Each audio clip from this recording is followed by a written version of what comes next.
마을과 이웃을 연결합니다. 여기는 마을방송국 단팥빵입니다. 신뢰와 정성보다 좋은 재료는 없죠.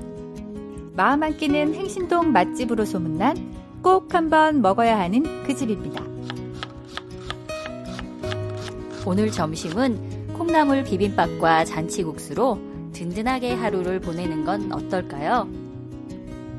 소문난 양념간장과 곁들여 먹으며 마음 한 끼를 느껴보세요. 느껴보세요.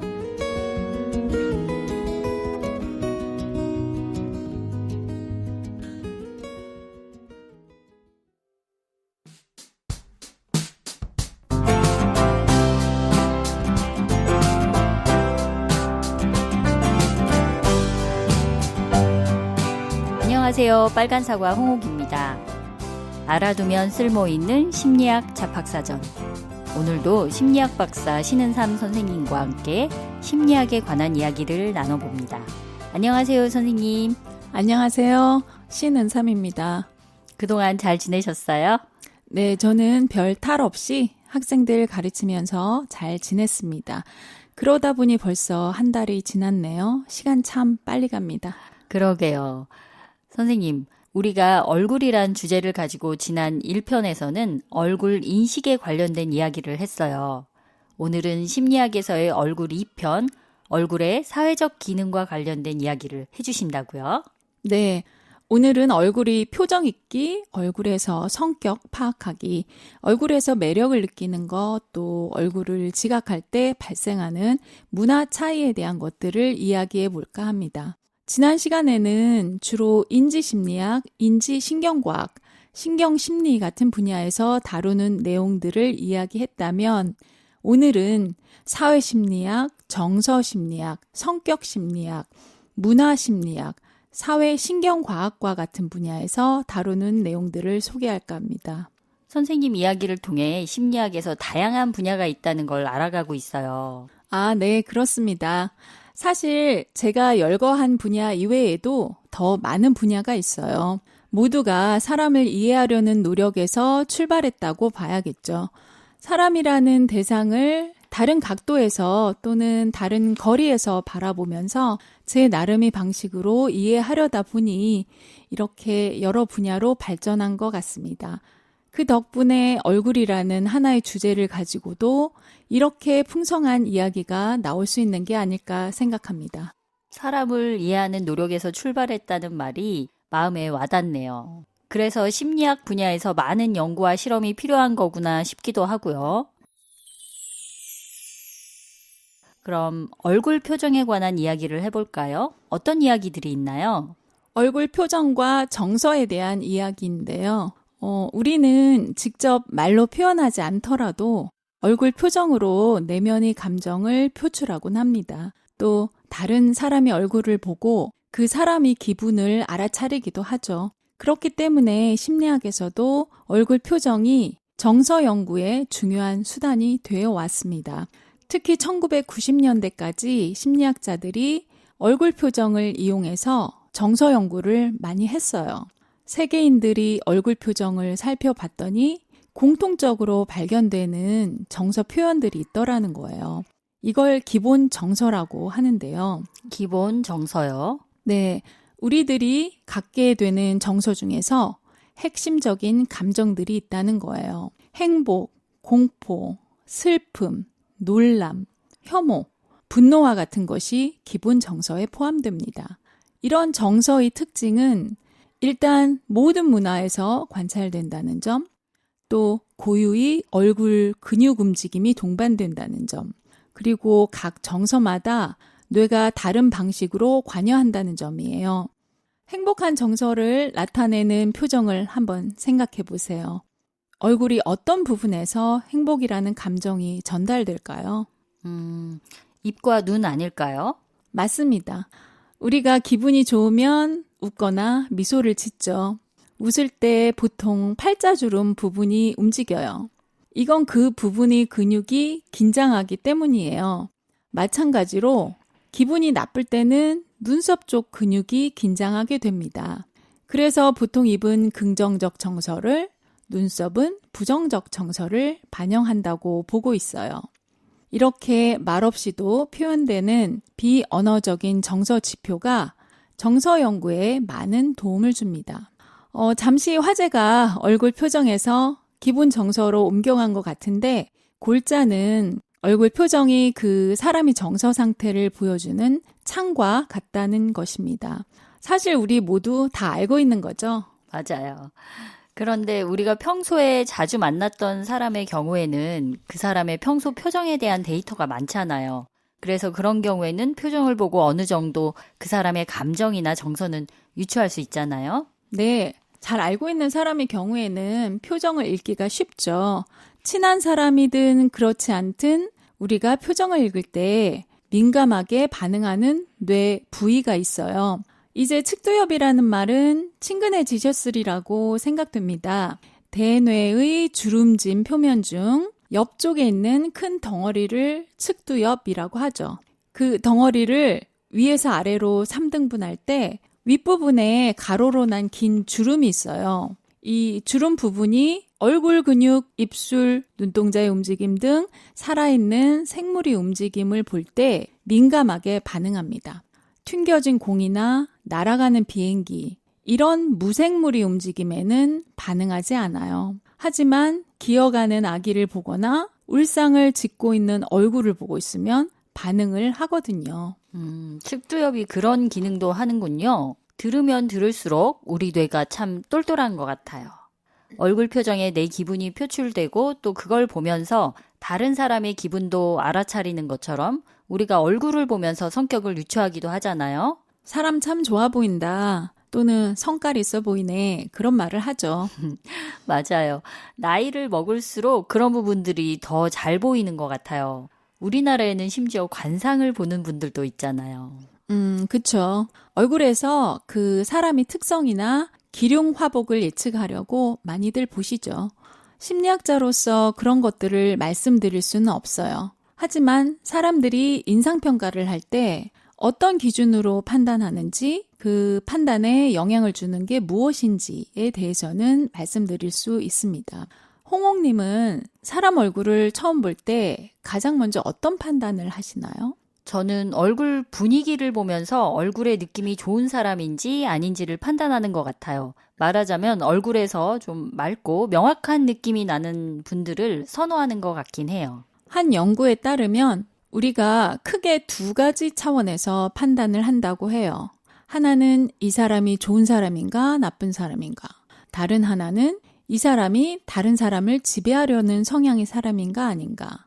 첫 번째 좋은 사람인가 나쁜 사람인가에 대한 판단은 결국 내가 이 사람을 믿을 수 있는가에 대한 판단과 밀접한 관련이 있어요. 이런 판단은 얼굴 표정의 영향을 크게 받는다고 합니다. 실제 그 사람이 신뢰로운 사람인지 아닌지는 모르죠. 그럼에도 불구하고 행복하고 밝은 표정을 짓고 있는 사람은 내가 다가가도 되는 사람으로, 성난 표정을 짓고 있는 사람은 멀리해야 할 사람으로 판단한다는 거예요. 그렇군요. 그런데 저는 얼굴 표정보다는 그 사람이 가진 얼굴의 느낌을 더 많이 보는 것 같아요. 표정은 일시적인 감정의 표출일 수도 있지만 그 사람이 가진 고유한 얼굴의 느낌은 바꿀 수 없잖아요. 그렇지만 말씀하신 것처럼 웃는 표정은 사회생활에서 가장 중요한 부분인 것 같아요. 제가 한 번은 구독자가 많은 유튜브 채널의 유튜버 얼굴 표정을 의식적으로 관찰했던 적이 있어요. 예상했던 것처럼 정말 공통적으로 밝은 표정을 짓거나 잘 웃더라고요. 이런 것이 은연중에 구독자들을 유인하는 요인이 되는 것 같아요. 만약에 유튜버로 성공하고 싶은 분이 계시다면 일단 밝은 표정으로 영상을 제작하시라고 말씀드리고 싶네요. 저는 무표정으로 있으면 화난 얼굴로 오해를 받기도 하거든요. 그래서 강의를 할 때 의식적으로 밝은 표정을 지으려고 노력하는데 의식적으로 노력을 해야 하니까 쉽지가 않더라고요. 저도 남편에게 가끔 그런 얘기를 들을 때가 있어요. 평상시에 웃는 표정을 유지하는 게 쉽지는 않죠. 그런데 감정 변화 없이 어떤 상황에서도 웃으면서 저를 대하는 사람도 저는 불편하던데요. 물론 그렇죠. 저도 그렇게 느낄 것 같아요. 이제 판단의 두 번째 차원인 지배 성향에 대해서 말씀드릴게요. 지배 성향은 내가 타인보다 우위에 서려는 마음과 같은 것이에요. 이것이 강해 보이는 사람일수록 공격적인 사람으로 인식될 수도 있고 아니면 리더십이나 통솔력 있는 사람으로 인식될 수도 있어요. 이에 대한 판단을 내릴 때는 얼굴 표정보다는 그 사람이 얼굴 생김새에 영향을 많이 받는다고 합니다. 우리는 보통 남성적 선이 부각되는 얼굴에서 지배 성향을 크게 느낀다고 해요. 이와 대비되는 얼굴은 어려 보이거나 여성적 선이 부각되는 얼굴이겠죠. 그러니까 지배 성향은 얼굴의 신체적인 강인함이 보이는가와 밀접한 관련이 있는 거네요. 네, 바로 그거예요. 이와 관련된 재미있는 규칙이 있어요. 얼굴이 폭 대비 높이 비율이 지배 성향을 판단하는데 영향을 미친다는 거예요. 여기서 폭은 광대뼈 쪽 위치에서 얼굴 좌우 전체 너비를 말하고 높이는 눈썹 시작점에서 윗입술까지의 길이를 말합니다. 아, 이마부터 턱까지의 길이가 아니군요. 네, 이 두 길이 중 폭이 높이보다 비율적으로 더 클수록 지배 성향이 큰 사람으로 판단한다는 거예요. 얼굴 좌우의 폭이 클수록 아니면 위아래 길이가 짧을수록 그 비율이 커지겠죠. 제가 배우 중에서 생각을 해봤어요. 라이언 고슬링과 톰 하디 아니면 최우식과 박서준 이 배우들을 비교해 볼 때 라이언 고슬링보다는 톰 하디가 최우식보다는 박서준이 얼굴 비율이 더 클 것 같다는 느낌이 들었어요. 물론 이분들이 실제 비율이 어떨지는 모르겠어요. 확실히 얼굴 길이 대비 좌우폭이 넓은 사람이 자기 생각이나 의지가 더 강해 보이긴 해요. 홍옥님도 그렇게 느끼시는군요. 재밌는 게 이 비율이 우리가 지배 성향을 판단하는 데 영향을 끼칠 뿐만 아니라 실제 지배 성향에 영향을 미칠 수 있다는 거예요. 지배 성향이 크다고 판단할 뿐 아니라 실제로도 그 성향이 크다는 거죠? 네, 미국 역대 대통령이나 영국 기업가들이 얼굴에서 이 비율이 큰 사람들이 많았다고 해요.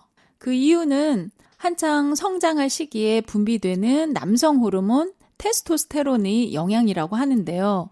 보통 테스토스테론은 공격성과 관련된 것으로 알려져 있습니다. 이 호르몬이 성장기에 얼굴뼈 발달에 영향을 주어서 얼굴이 폭 대비 길이에까지 그 효과가 나타난다는 거예요. 남성 호르몬이 뼈 발달에도 영향을 주는군요. 그런데 사람을 볼 때 이런 판단을 제일 먼저 하게 되는 이유가 뭘까요? 우리가 믿을 만한 사람인가, 나를 지배하려 하는 사람인가에 대한 판단을 먼저 한다고 말씀드렸습니다. 그 의미는 결국 나에게 해가 될 사람인가 아닌가를 가려내기 위함이 아닐까 생각합니다. 그래야만 그 사람에 대한 나의 행동도 결정할 수 있으니까요. 가까이 할 사람인지 멀리 할 사람인지와 같은 판단 말이에요. 이러한 판단은 아주 빠른 시간에 일어나는데 문제는 그 정확성을 보장할 수는 없다는 것이죠. 그렇군요. 하지만 어떤 얼굴이 내가 선호하는 얼굴인지는 어느 정도는 알 수 있지 않을까요? 각자 자기가 좋아하는 얼굴의 매력 포인트가 있잖아요. 저도 그렇거든요. 홍옥님은 어떤 얼굴에서 매력을 느끼시나요? 좋아하는 매력 포인트가 남자와 여자가 다르긴 한데요. 공통적인 건 눈빛인 것 같아요. 정확하게 어떤 눈빛이다 설명하기는 어렵지만 눈빛이 좀 명확하고 따뜻함이 느껴지는 사람이 저는 좋더라고요. 우리가 똑같은 사람을 바라보면서도 그 사람에 대해서 매력을 느끼는 정도가 다 다르잖아요. 그 이유가 내가 원하는 성격 특성을 갖고 있는 것처럼 보이는 사람에게 매력을 느끼기 때문이래요. 특히 남녀 관계에서 내가 뭔가 원칙이 있고 강단이 있어 보이는 사람을 원한다. 그러면 얼굴 윤곽선이나 부분이 생김새에서 그런 느낌을 풍기는 사람에게 더 매력을 느낀다는 것이에요. 반면 내가 조금은 자유롭고 편안한 사람을 원한다면 그런 인상을 풍기는 사람이 더 매력적으로 보인다는 거죠. 내가 어떤 사람을 원하는지 정확히 모르겠다는 분이 계시다면 역으로 내가 어떻게 생긴 이성에게 매력을 느끼는가를 분석해 보세요. 그럼 나의 이성상을 알 수 있지 않을까요? 미에 대한 판단은 주관적이겠지만 어떤 객관적인 기준도 있지 않을까요? 그런 것에 대해 밝혀진 것이 있나요? 네, 있습니다. 사람들이 매력을 느끼는 얼굴에 대해서 심리학자들이 분석을 해보았어요. 몇 가지 객관적인 원칙이 발견되었는데요. 평균성, 대칭성, 성적 이형, 이 세 가지에 대해서 말씀드리겠습니다. 평균성, 대칭성, 성적 이형이라고요. 네, 평균성은 평균적인 얼굴에 가까울수록 매력적으로 느낀다는 것이에요. 요즘에는 기술이 발달되어서 많은 얼굴 사진을 프로그램에 입력하면 그 얼굴들이 평균값 얼굴을 볼 수가 있어요. 이 평균값 얼굴에 대해서 사람들이 더 매력을 느낀다고 합니다. 물론 우리는 특출나게 예쁘거나 잘생긴 사람에게 매력을 느끼죠. 하지만 모나지 않고 어디서 많이 본 듯한 얼굴, 그래서 친근하게 느껴지는 얼굴 또한 매력적이라는 거예요. 저도 친근하게 느껴지는 얼굴이 좋더라고요. 두 번째 대칭성은 얼굴이 왼쪽과 오른쪽이 차이가 적게 날수록 더 매력적으로 느낀다는 것입니다. 사실 좌우가 완전히 대칭인 얼굴은 없거든요. 요즘에는 워낙 셀카를 많이 찍으니까 젊은 분들 중에는 자기 어느 쪽 얼굴 사진이 더 예쁘게 나오는지 아는 분들도 꽤 있을 거예요. 요즘 그런 거 같아요. 저도 사진을 찍으면 오른쪽 얼굴이 조금 더 괜찮아 보이더라고요. 아, 그러신가요? 네. 마지막 성적 이형은 말이 좀 어렵죠? 성별에 따라서 형태가 다르다라는 뜻이에요. 남자는 남자다운 얼굴, 여자는 여자다운 얼굴일수록 매력도가 더 증가한다는 원칙입니다. 각 성별에 해당하는 성적 매력을 보이는 사람일수록 더 매력적으로 보인다는 거예요. 그래서 여성의 경우에는 윤기 있는 피부, 발그레한 볼, 긴 속눈썹 같은 것으로 여성성을 강조하죠. 남자의 경우에는 이 원칙이 맞는지 좀 의문이 가기도 해요. 요즘 남자 아이돌 얼굴을 보면 예쁘게 생긴 분들도 많잖아요. 너무 많죠. 그래서 얼굴만 얘기한다면 조금 안 맞는다는 생각이 들어요. 하지만 몸 전체를 보면 아주 건장하고 남성스러운 분들이 많죠. 성적 이형 원칙은 글쎄요, 얼굴에만 해당하는 원칙 같지는 않아요. 그렇겠네요. 매력과 관련한 세 가지 원칙에 대해 말씀해 주셨어요. 평균성은 평범한 사람에게 오히려 희소식인 것 같아요. 절세 미남과 마주하고 있다. 사실 너무 부담스럽거든요. 성적 이형은 화장을 한다던가 운동을 해서 몸을 가꾸면 될 것 같고, 마지막 대칭성은 어떻게 해야 할까요? 이 부분은 의식적인 노력이 필요한 것 같아요. 자기 얼굴을 모니터링 하면서 비대칭성이 커지지 않기 위해서 노력해야겠죠. 이미 타고난 얼굴을 어떻게 할 수는 없지만 얼굴 움직임으로 인해서 비대칭성이 약화될 수도 강화될 수도 있거든요. 어떤 MBC 아나운서가 그러더라고요. 자기가 말을 할 때 보니까 좌우 얼굴이 차이가 많이 나더래요. 그래서 거울을 보면서 말하기 연습을 엄청 했었다고요. 평소 내가 하는 얼굴 움직임으로 인해서 비대칭성이 커지지 않게 노력하는 것이 중요해 보입니다. 배우나 방송인들은 자기 얼굴을 모니터링할 기회가 많으니까 고치기가 조금은 쉬울 것 같긴 해요. 하지만 저 같은 사람은 저는 포기하고 살랍니다. 네, 안 하셔도 충분히 매력적이십니다. 아이고, 감사합니다. 우리가 방금 나눴던 대화에서도 엿볼 수 있듯이 내 얼굴이 매력적이었으면 좋겠다는 생각을 자연스럽게 하잖아요. 주기적으로 피부과를 찾거나 성형수술을 한다던가 하는 이유가 다 매력적으로 보이기 위해서이죠. 이렇게 돈과 시간을 들여서 노력하는 이유 중 하나가 아마도 후광 효과 때문이 아닐까 생각합니다. 후광 효과요. 후광 효과는 사람뿐만 아니라 제품, 회사, 나라 등 다양한 것에 적용됩니다. 이것이 매력적인 얼굴에도 적용이 되는데요. 매력적인 얼굴이라는 그 사람의 긍정적인 요인이 다른 부분에 대한 평가에도 긍정적으로 영향을 끼친다는 것이죠. 매력적인 얼굴을 갖고 있는 사람은 좋은 사람 또는 선한 사람이다 라고 우리가 그 사람 전체 특성에 대해 일반화를 하는 거예요. 얼굴 생김새와 그 사람이 됨됨이가 무관할 수 있잖아요. 하지만 이 모든 것을 긍정적인 틀에서 바라보게 된다는 것이죠. 그런 경향이 있는 것 같아요.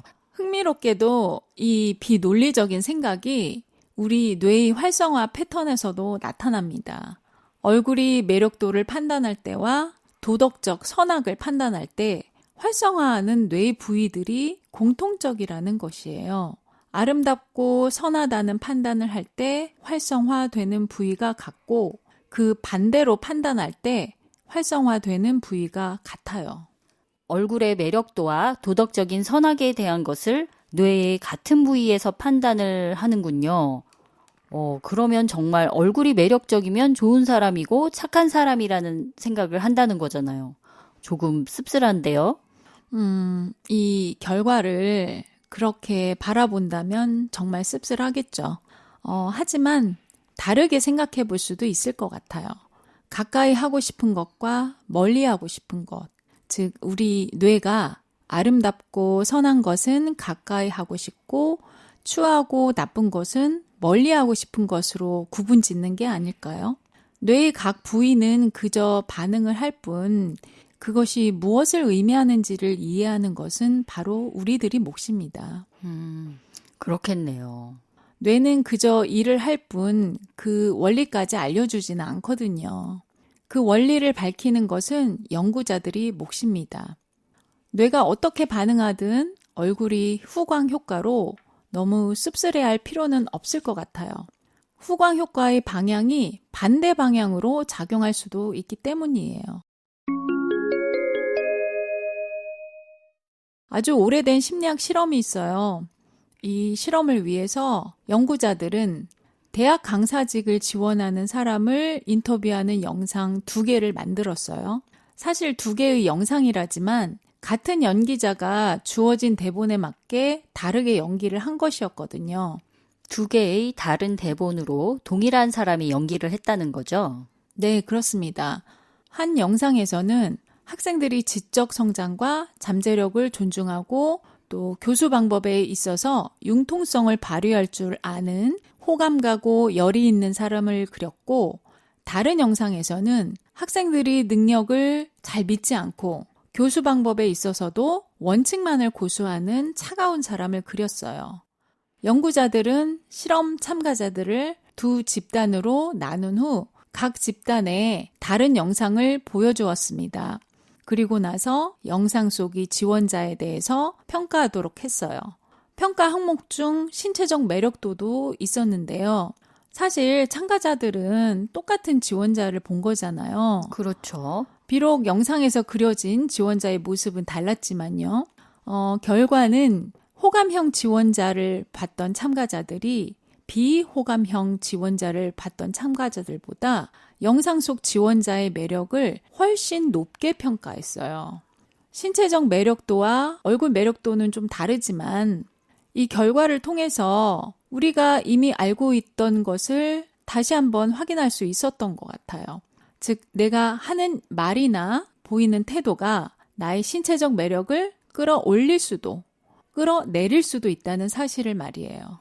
네. 결국 후광 효과가 얼굴에서 시작될 수도 있지만 그것 외에 바른 언사나 태도로도 시작될 수 있다는 얘기를 해주셨습니다. 지금까지 얼굴과 매력에 대해서 이야기를 나눠봤습니다. 아까 시작할 때 문화의 차이에 대해서도 말씀해 주시겠다고 한 것 같은데 어떤 이야기인가요? 사람 얼굴을 쳐다볼 때 동서양의 문화 차이가 있다는 것입니다. 서양 사람들은 주로 눈이나 입을 쳐다보는 반면 중국, 일본, 한국 등 동북아시아권 사람들은 얼굴이 중앙 부분 코를 쳐다본다는 거예요. 실험을 할 때 특별한 장치를 이용하면 눈이 움직이는 패턴을 관찰할 수가 있거든요. 그 패턴을 봤더니 문화 차이가 있었다는 것이죠. 제가 외국에서 한국으로 오는 교환학생들도 가르치거든요. 지난 학기에 유럽에서 온 한 학생이 이상하다는 듯이 이 이야기를 하더라고요. 왜 한국 사람들은 눈을 마주치지 않냐고 말이죠. 서양권에서는 눈을 맞추지 않으면 상대방을 무시한다는 느낌을 줄 수 있거든요. 하지만 우리나라에서는 윗사람을 쳐다볼 때 또는 낯선 사람을 볼 때 눈 마주치는 것을 피하는 경향이 확실히 있는 것 같더라고요. 저도 이 얘기를 들어본 적이 있어요. 그런데 왜 그렇게 된 걸까요? 그 이유에 대해서는 유교 문화의 영향이 아닐까 추측해 봅니다. 상하 관계를 분명히 구분짓고 그에 맞는 행동을 요구하는 문화에서 눈을 똑바로 바라본다는 것이 윗사람에 대한 태도가 아니라는 의식이 있죠. 현재 우리나라가 유교 국가가 아님에도 불구하고 그러한 의식이 얼굴을 쳐다보는 방식까지도 영향을 끼친 것이 아닌가 싶습니다. 문화가 얼굴을 보는 방식에도 많은 영향을 주는군요. 지금까지 신은삼 선생님과 함께 얼굴의 사회적 기능에 대해 이모저모 이야기를 나눠보았습니다. 오늘 어떠셨나요? 지난 시간에 이어 오늘까지 얼굴에 관한 이야기를 들려드렸는데요. 일단 계획한 것을 끝내고 나니까 후련한 느낌도 있고요.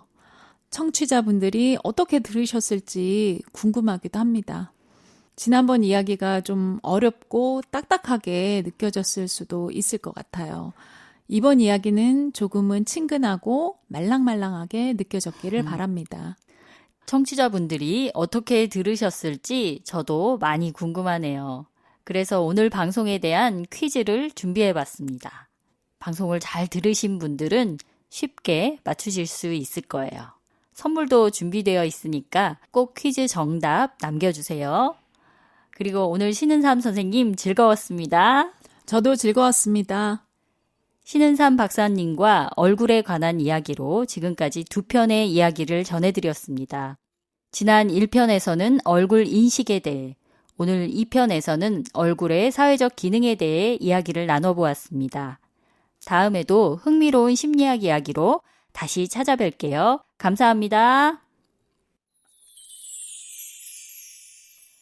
오늘의 청취자 퀴즈입니다. 우리의 뇌 부위 중에 얼굴 근육, 눈동자, 입술 등 살아있는 것의 움직임에 반응하는 뇌의 부위가 있습니다. 이곳은 어디일까요? 자, 보기 드릴게요. 1번 측두엽, 2번 전두엽, 3번 후두엽, 4번 두정엽. 선물도 준비되어 있으니까 많이 참여해 주세요.